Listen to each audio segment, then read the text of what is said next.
ऐसे ही समय भवानंद महाप्रभु ने घर में प्रवेश कर कहा, भाभी राम राम। भाभी भवानंद को देखकर अवाक होकर अपने हटे हुए कपड़े ठीक करने लगी।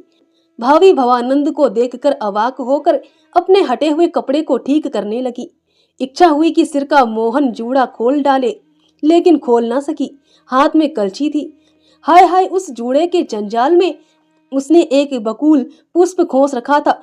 वस्त्रांचल से उसे ढकने की कोशिश की, लेकिन यह क्या, आज तो एक 5 हाथ का टुकड़ा मात्र पहना था, अतः अंग ढक ना सकी। वह 5 हाथ का कपड़ा ऊपर उठाती थी तो छाती खुलती थी, छाती ढकाती थी तो पीठ खुलती थी। लाचार बेचारी परेशान हो गई।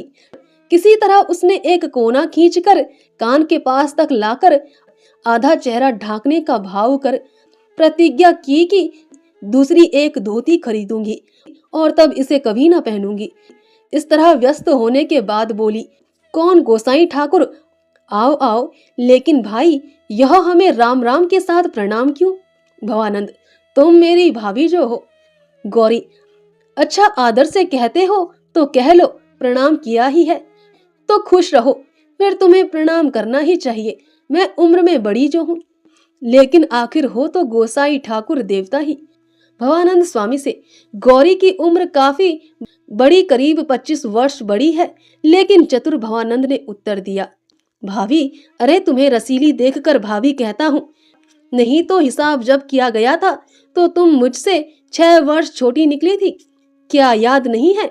हम लोगों में सब तरह के वैष्णव है ना। इच्छा है कि एक मठधारी ब्रह्मचारी के साथ तुम्हारी सगाई करा दूं, यही कहने आया हूँ।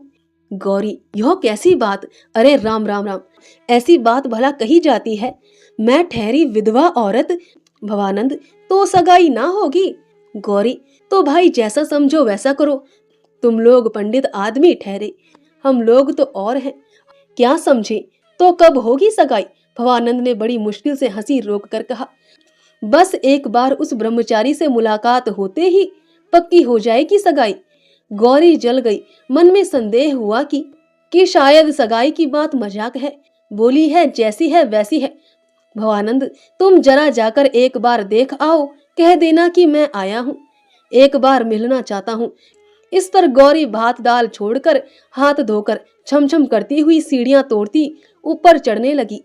एक कमरे में जमीन पर चटाई बिछाकर एक अपूर्व सुंदरी बैठी हुई है, लेकिन सौंदर्य पर घोर छाया है। मध्याह्न के समय कलकल वाहिनी, प्रसन्न सलीला, विपुल जल श्रोतावती नदी के ऊपर मेघ आने जैसी यह कैसी छाया है। नदी हृदय पर तरंगे उछल रही है। तटवर्ती कुसुम वृक्ष वायु के झोंके में मस्त झूम रहे हैं। पुष्प भार से दबे जा रहे हैं। उनसे अटालिका श्रेणी सुशोभित है। तारणी श्रेणी की ताड़ना से जल आंदोलित हो रहा है। यहाँ भी वैसे ही पहले की तरह चारों चिकने चंचल गूंथे केश, पहले का वैसा ही तेज पुंज ललाट, उस पर पतली तुलिका से खींची हुई भौहें, वही पहले जैसे चंचल मृग नयन, लेकिन वैसे कटाक्षमय नहीं, वैसी लोलता नहीं। कुछ नर्म अधरों पर वही दाड़िम लालिमा, वैसे ही सुधार रसपूर्ण, वैसे ही वनलता दुष्प्राय, कोमलता युक्त बाहु। लेकिन आज वह दीप्ति नहीं, वह उल्लवता नहीं, वह प्रखरता नहीं, वह चंचलता नहीं, वह रस नहीं है, शायद वह यौवन भी नहीं है। केवल सौंदर्य और मधुर्य मात्र। नई बात आ गई है, गंभीरिया। इसके पहले देखने में जान पड़ता था कि मनुष्य लोक की अतुलनीय सुंदरी है।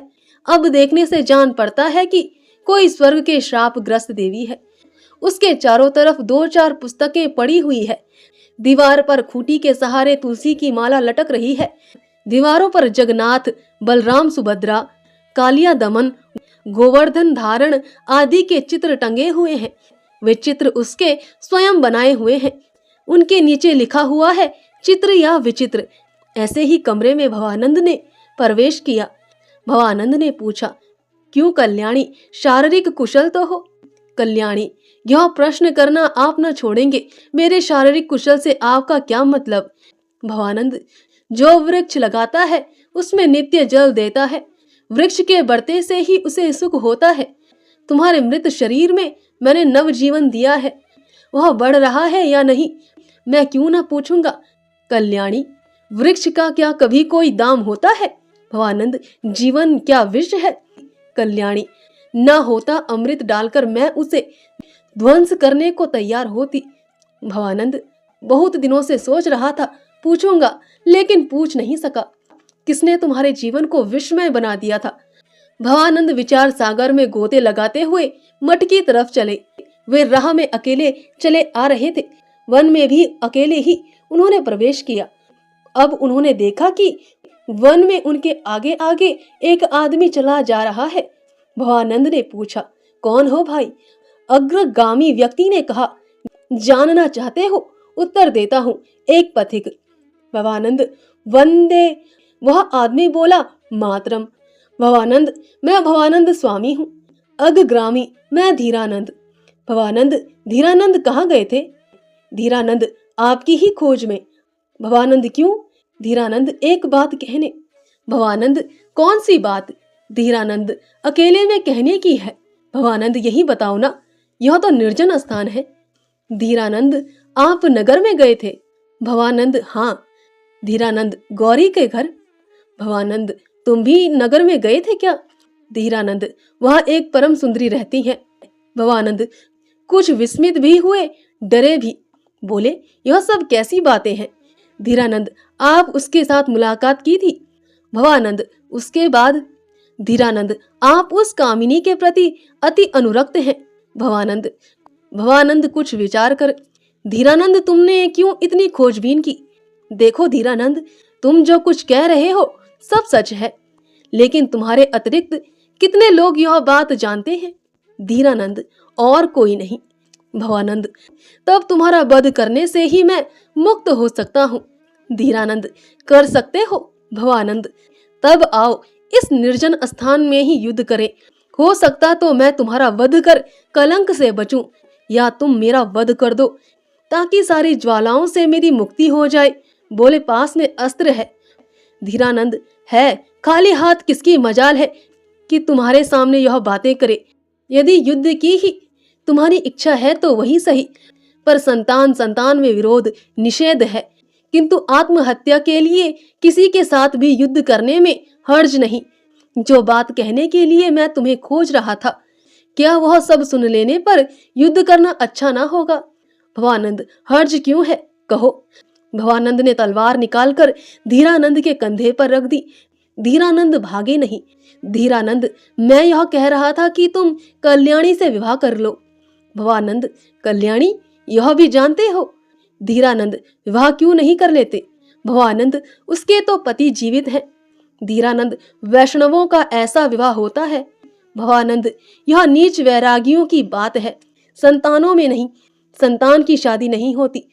धीरानंद, संतान धर्म क्या अपरिहार्य है?